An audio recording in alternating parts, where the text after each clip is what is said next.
महानामा सुत्त, जिसे महानम के नाम से भी जाना जाता है, बौद्ध धर्म के अंगुत्तर निकाय में शामिल एक महत्वपूर्ण सूत्र है।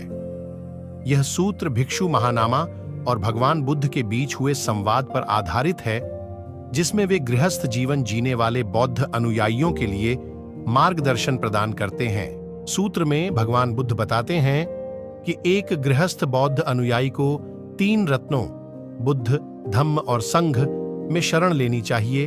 5 शीलों, अहिंसा, चोरी न करना, मिथ्या भाषण न करना, व्यसन से बचना और कामुकता का नियंत्रण का पालन करना गृहस्थ जीवन में सफलता और खुशी के लिए आवश्यक बताया गया है। महानामा सुत्त में भगवान बुद्ध सतिपट्ठाना 4 आर्य सत्यों पर ध्यान का अभ्यास करने पर बल देते हैं, जो मन को वर्तमान क्षण में रखने और जीवन की वास्तविकता को समझने में मदद करता है। दान को एक महत्वपूर्ण गुण बताया गया है, जो दान करने वाले और प्राप्त करने वाले दोनों के लिए लाभकारी है। महानामा सुत्त। एक अवसर पर बुद्ध शाक्यों के क्षेत्र में कपिलवत्थु के पास निग्रोधर्म मठ में निवास कर रहे थे। कपिलवत्थु शाक्यों के देश में था और बुद्ध के पिता राजा शुद्धोदन शाक्यों के निर्वाचित प्रमुख थे। कपिलवत्थु में राजा शुद्धोदन के महल में ही बुद्ध राजकुमार सिद्धार्थ के रूप में बड़े हुए और 29 वर्ष की आयु में त्याग तक वहीं रहे। जब बुद्ध ने राजा शुद्धोदन के निमंत्रण पर ज्ञान प्राप्ति के बाद पहली बार कपिलवस्तु का दौरा किया, तो निग्रोधर्म मठ बुद्ध को दान कर दिया गया था। एक दिन शाक्य महानामा बुद्ध के पास गया, उन्हें प्रणाम किया और एक तरफ बैठ गया। महानामा उस शाक्य वंश का सदस्य था जिससे बुद्ध भी संबंधित थे और वह उनका चचेरा भाई था। वह बुद्ध का एक समर्पित शिष्य था और उसने बुद्ध की शिक्षा सुनने के बाद कम से कम स्ट्रीम एंटरर का पहला अलौकिक चरण प्राप्त कर लिया था। वह बार बार बुद्ध से मिलने जाते थे और बुद्ध द्वारा उन्हें दिए गए कई प्रवचन संयुक्त निकाय और अंगुत्तर निकाय में महानाम सुत्त के रूप में दर्ज हैं। आइए जानते हैं महानामा सुत्त। जब महानामा शाक्य एक तरफ बैठा था, उसने बुद्ध से कहा, आदरणीय महोदय, यह कपिलवत्थु समृद्ध और समृद्ध है, अच्छी आबादी वाला है, भारी भीड़भाड़ वाला है। आदरणीय महोदय, धन्य लोगों या सम्मान के पात्र भिक्षुओं के दर्शन करने के बाद जैसे ही मैं कपिलवत्थु में प्रवेश करता हूँ, मुझे एक भागा हुआ हाथी, एक भागा हुआ घोड़ा, एक भागा हुआ रथ, एक भागा हुआ गाड़ी या एक भागा हुआ व्यक्ति मिलता है। उस समय आदरणीय महोदय, धन्य व्यक्ति के संबंध में मेरी चेतना वास्तव में भ्रमित हो जाती है। धम्म के संबंध में मेरी चेतना वास्तव में गड़बड़ा जाती है। संघ के संबंध में मेरी मानसिकता वास्तव में गड़बड़ा जाती है। तब मेरे मन में यह विचार आता है, यदि मैं इसी क्षण मर जाऊं तो मेरी मंजिल क्या होगी, मेरा भविष्य का मार्ग क्या होगा। यहाँ महानाम ने त्रिरत्न, धन्य, एक बुद्ध, बुद्ध की शिक्षा, धम्म और बुद्ध के शिष्यों के बारे में अपनी जागरूकता का उल्लेख किया है, जो या तो मुक्त हैं या मुक्ति के मार्ग, संघ पर हैं। ऐसे डरो मत महानामा, तुम्हारी मृत्यु बुरी नहीं होगी। किसी ऐसे व्यक्ति के लिए जिसका दिमाग लंबे समय से विश्वास में पूरी तरह से विकसित हो गया है, नैतिकता में, सीखने में, दान में, ज्ञान में पूरी तरह से विकसित हो गया है। यहीं उसका शरीर 4 प्राथमिक तत्वों से बना है, जो माँ और माँ से पैदा हुआ है। पिता, चावल पर बने औरदलियां, जो अनित्यता, रगड़ने, दबाने, टूटने और टुकड़े टुकड़े होने के अधीन है। कौवे, गिद्ध, बाज, कुत्ते, सियार या विभिन्न प्रकार के जीव जंतुओं द्वारा खाया जाएगा। लेकिन उसका मन, जो लंबे समय से पूरी तरह से विश्वास में विकसित हुआ है, पूरी तरह से नैतिकता में विकसित हुआ है, पूरी तरह से सीखने में विकसित हुआ है, पूरी तरह से ज्ञान में विकसित हुआ है, ऊपर की ओर उठता है, विशिष्टता की ओर बढ़ता है। यहाँ बुद्ध ने महानाम को आश्वस्त किया है कि मृत्यु के समय हालांकि भौतिक शरीर क्षय और विनाश से गुजरेगा, जिन्होंने विश्वास, श्रद्धा, नैतिकता, शीला, शिक्षा, सुता के 5 सकारात्मक आध्यात्मिक गुणों को विकसित किया है, उदारता, कागा और बुद्धि, पन्ना प्राप्त होगी। अस्तित्व के सुखद स्तरों में से एक में पुनर्जन्म, जहां व्यक्ति अपनी आध्यात्मिक यात्रा जारी रख सकता है। महात्मा, मान लीजिए कि एक शक्तिशाली व्यक्ति घी के बर्तन या तेल के बर्तन को पानी की गहरी झील में डुबाकर तोड़ देता है तो बर्तन के सभी टुकड़े और टुकड़े नीचे चले जाएंगे, जबकि घी या तेल ऊपर की ओर उठ जाएगा, सबसे ऊपर। उसी तरह महानाम, मन, जो लंबे समय तक पूरी तरह से विश्वास में, नैतिकता में, सीखने में, दान में, ज्ञान में विकसित हुआ है, ऊपर की ओर उठता है, विशिष्टता की ओर बढ़ता है। प्रथमा महानाम सुत्त में महानाम शाक्यन बुद्ध के पास गया और अपनी भविष्य की आध्यात्मिक यात्रा के बारे में अपनी चिंता व्यक्त की। क्या उसे बुद्ध, धम्म और संघ में अपने विश्वास के संबंध में भ्रमित मन के साथ मरना चाहिए? बुद्ध ने उसे आश्वस्त किया है कि चूंकि उसने पहले से ही विश्वास, नैतिकता, शिक्षा, उदारता और ज्ञान के 5 महान गुणों को विकसित किया है, किसी भी परिस्थिति में उसकी मृत्यु का परिणाम सकारात्मक पुनर्जन्म होगा।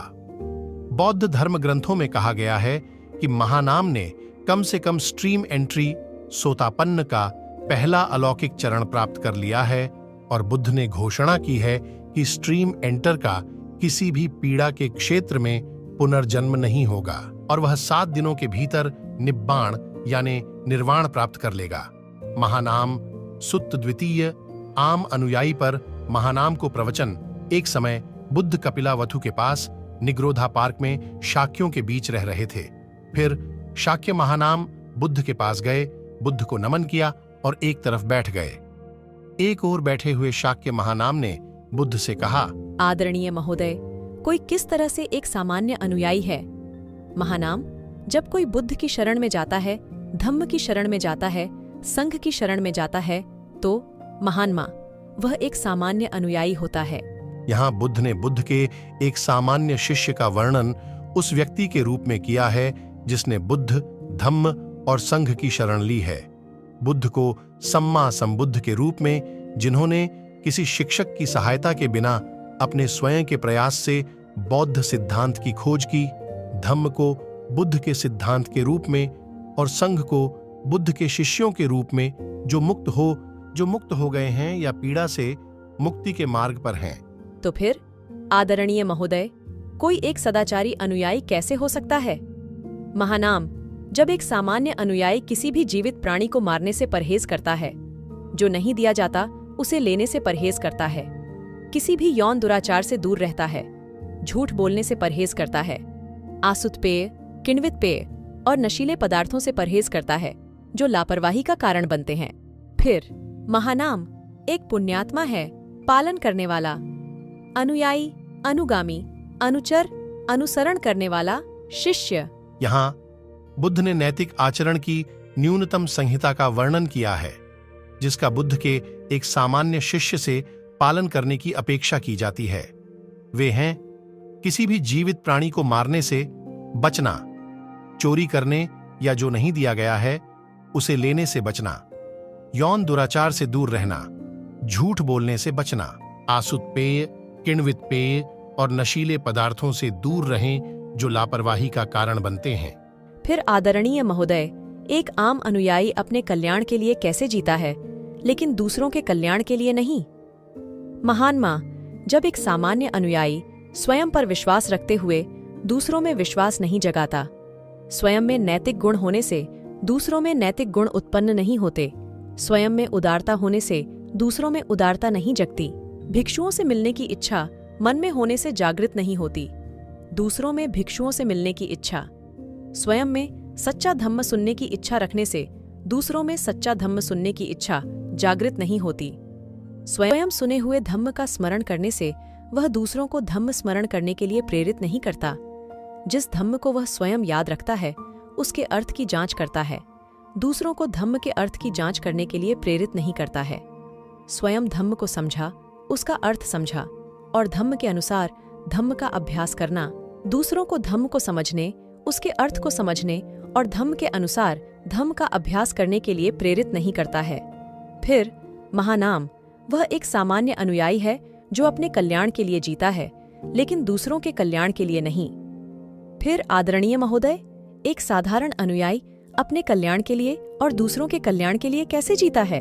महानमा, जब एक सामान्य अनुयायी स्वयं पर विश्वास रखते हुए दूसरों में विश्वास जगाता है, स्वयं में नैतिक गुण होने से दूसरों में नैतिक गुण जागृत होते हैं, स्वयं में उदारता रखने से दूसरों में उदारता जागृत होती है। अपने अंदर भिक्षुओं से मिलने की इच्छा रखने से भिक्षुओं से मिलने की इच्छा जागृत होती है। अन्य स्वयं में सच्चा धम्म सुनने की इच्छा रखने से दूसरों में भी सच्चा धम्म सुनने की इच्छा जागृत होती है। धम्म के अर्थ की जांच करें। स्वयं धम्म को समझना, उसके अर्थ को समझना और धम्म के अनुसार धम्म का अभ्यास करना दूसरों को धम्म को समझने, उसके अर्थ को समझने और धम्म के अनुसार धम्म का अभ्यास करने के लिए प्रेरित करता है। फिर महानामा एक झूठ है अनुयायी जो अपने कल्याण के लिए और दूसरों के कल्याण के लिए जीता है। महानाम सुत्त में महानाम शाक्यन बुद्ध के पास गए और पूछा कि बुद्ध का सामान्य अनुयायी कौन है। जब बुद्ध ने कहा कि जो व्यक्ति बुद्ध धम्म और संघ की शरण लेता है वह सामान्य अनुयायी होता है, तो महानाम ने पूछा कि नैतिक रूप से सदाचारी अनुयायी कौन होता है। बुद्ध ने एक नैतिक रूप से सदाचारी अनुयायी का वर्णन उस व्यक्ति के रूप में किया है जो पंचशील नामक सामान्य नैतिकता के 5 सिद्धांतों का पालन करता है। फिर महानाम द्वारा आगे पूछे जाने पर बुद्ध ने 8 बिंदुओं का वर्णन किया जिसके आधार पर एक सामान्य अनुयायी वह होता है जो या तो अपने कल्याण के लिए या अपने लाभ के लिए और साथ ही दूसरों के लाभ के लिए जीता है। ऐसी ही जानकारी के लिए जुड़े रहे। बुद्धम नमामि।